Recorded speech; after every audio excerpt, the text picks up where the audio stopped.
అశోకుడు నిజంగానే ప్రపంచాన్ని శాసించే ఒక రహస్య సమాజాన్ని నిర్మించాడా? అసలు 9 మంది అజ్ఞాత వ్యక్తుల రహస్యం ఏమిటి?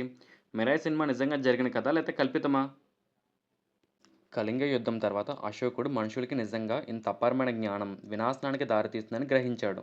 అందుకే అతను 9 మంది మేధావులతో కలిసి ఈ రహస్యాన్ని ప్రపంచానికి కనబడకుండా దాచాడని చరిత్ర చెబుతుంది.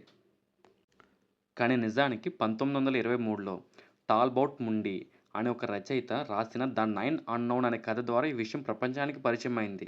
ఇదొక కల్పిత కథ. దీంట్లో 1% కూడా నిజం లేదు. అశోకుడు శాసనాల్లో గానీ, అప్పటి చరిత్రకారులు రికార్డుల్లో గానీ ఈ కథ ఎక్కడా మెన్షన్ చేయలేదు.